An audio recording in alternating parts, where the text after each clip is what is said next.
few moments later.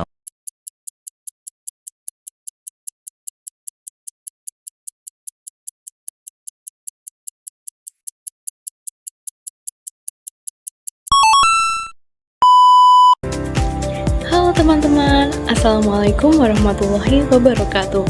Perkenalkan, saya Roisatul Azizah dengan NIM 23416024. Di sini saya akan mempresentasikan terkait apa itu manajemen modal kerja. Nah, ini juga sebagai tugas mata kuliah manajemen keuangan.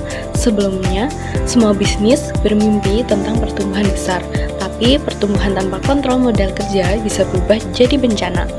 Manajemen modal kerja bukan hanya soal bertahan, tetapi juga menyiapkan diri untuk melesat lebih cepat daripada kompetitor. Nah, untuk siap jadi pembisnis yang bukan sekedar bertahan tapi mendominasi, kalau kita mau melesat lebih jauh, kita perlu memahami persis apa saja yang harus kita kendalikan. Yaitu bisa kita mulai dari pasar mengenal struktur modal kerja dan bagaimana setiap komponen kecilnya bisa berdampak besar pada bisnis kita. Untuk itu, mari kita mengenal lebih jauh apa itu manajemen modal kerja. Nah, yang pertama, pengertian modal kerja. Jadi, pengertian modal kerja yaitu manajemen modal kerja adalah proses pengelolaan aset lancar dan kewajiban lancar untuk memastikan perusahaan memiliki likuiditas yang cukup untuk menjalankan operasional sehari-hari. Nah, modal kerja yang baik sangat penting loh untuk menjaga kelangsungan bisnis dan mendukung pertumbuhan. Untuk selanjutnya yaitu ada rumus modal kerja. Nah, rumusnya yaitu modal kerja sama dengan aset lancar dikurangi kewajiban lancar. Nah, gimana teman-teman? Sudah paham? Kalau sudah, kita lanjut ke berikutnya. Nah, untuk berikutnya yaitu pentingnya manajemen modal kerja. Likuiditas. Ada beberapa komponen, antaranya yaitu yang pertama likuiditas, yaitu mengubah perusahaan dapat memenuhi kewajiban jangka pendek. Yang kedua, operasional, mencari perusahaan untuk menjalankan kegiatan operasional tanpa gangguan. Yang ketiga, pertumbuhan, memberikan harapan untuk investasi dan ekspansi. Macam tak betul je budak ni. Nah, yang keempat, yaitu kesehatan keuangan, menunjukkan stabilitas dan kesehatan finansial perusahaan kepada investor dan kreditor. Nah, itu teman-teman.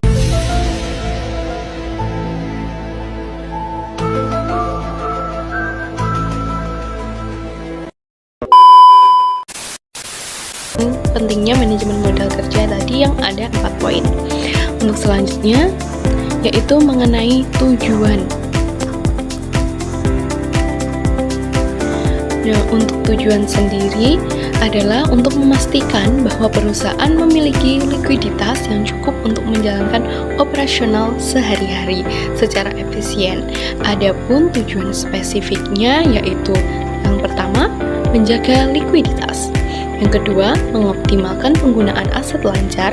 Yang ketiga, menyeimbangkan risiko dan profitabilitas. Yang keempat, memastikan kelangsungan operasional. Yang kelima, meningkatkan efisiensi operasi. Nah, tadi itu merupakan dari tujuan manajemen modal kerja. Untuk selanjutnya, Macam tak betul je budak ni. yaitu manfaat. Nah, teman-teman, ada beberapa manfaat dari manajemen modal kerja. Manajemen modal kerja yang baik memberikan banyak manfaat bagi perusahaan. Nah, berikut ini penjelasan dan manfaat-manfaat utamanya. Oke, yang pertama yaitu 1. Menjaga kesehatan keuangan perusahaan. Yang kedua, menjamin kelancaran operasional. Yang ketiga, meningkatkan profitabilitas. Yang keempat, meminimalkan resiko finansial. Yang kelima, meningkatkan hubungan stakeholder. itu tadi beberapa manfaat dari manajemen modal kerja. Ternyata manajemen modal kerja memiliki banyak manfaat juga ya teman-teman. Nah, untuk selanjutnya yaitu ini elemen modal kerja. Yang pertama, kas. Kas merupakan uang tunai yang tersedia untuk operasional. Yang kedua, piutang usaha, yaitu uang yang diharapkan diterima dari pelanggan. Yang ketiga adalah persediaan, barang yang siap dijual atau digunakan dalam produksi. Yang keempat, utang usaha, yaitu kewajiban untuk membayar kepada pemasok. Nah, itu tadi dari elemen-elemen modal kerja. Ternyata ada banyak juga ya teman-teman. Selanjutnya ini ada strategi manajemen modal kerja. Yang pertama, strategi manajemen modal kerja sendiri ada 3. Yang pertama yaitu perencanaan keuangan, yaitu menentukan kebutuhan modal kerja berdasarkan proyeksi penjualan dan pengeluaran. Yang kedua yaitu ada pengelolaan persediaan, di mana mengoptimalkan tingkat persediaan agar tidak terlalu tinggi ataupun rendah menggunakan metode seperti just in time atau JIT. Yang ketiga yaitu pengelolaan piutang, adalah menetapkan kebijakan kredit yang jelas dan melakukan pengumpulan secara efisien untuk mempercepat arus kas. Nah teman-teman, kira-kira udah paham belum apa aja strategi manajemen modal kerja tadi?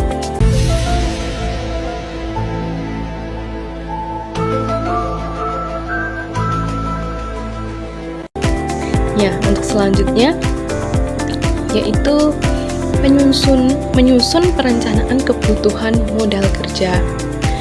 Yang pertama yaitu menentukan tujuan perencanaan. Nah, yang kedua, menganalisis komponen modal kerja. Yang ketiga ada memproyeksikan kebutuhan operasional. Yang keempat, menghitung siklus konversi kas atau cash conversion cycle. Yang kelima yaitu menyusun proyeksi arus kas. Yang keenam, menghitung kebutuhan modal kerja bersih atau net working capital. Yang ketujuh, merencanakan sumber dana. Yang kedelapan, monitoring dan evaluasi berkala. Nah, itu tadi teman-teman untuk menyusun perencanaan kebutuhan modal kerja. Selanjutnya yaitu kesimpulan, di mana kesimpulan dari materi tadi yaitu manajemen modal kerja penting untuk menjaga kelancaran operasional dan stabilitas keuangan perusahaan. Pemahaman yang baik dimulai dari konsep dasar, dilanjutkan dengan analisis rasio keuangan, serta pengelolaan kas, piutang, dan persediaan secara efisien. Selain aspek teknis, strategi seperti pengaturan kredit dan negosiasi dengan pemasok juga berperan besar. Pemanfaatan teknologi serta latihan melalui simulasi keuangan dapat membantu memperkuat penguasaan materi ini dalam praktik nyatanya. Nah, itu tadi adalah materi dari manajemen pasar, ya, dari manajemen modal kerja. Nah, untuk teman-teman, kira-kira udah paham belum dari semua materi tadi? Lumayan banyak ya materi tentang manajemen modal kerja. Nah, semoga materi tadi bermanfaat. Apabila ada kurang lebihnya, saya mohon maaf. Wassalamualaikum warahmatullahi wabarakatuh. You can do it!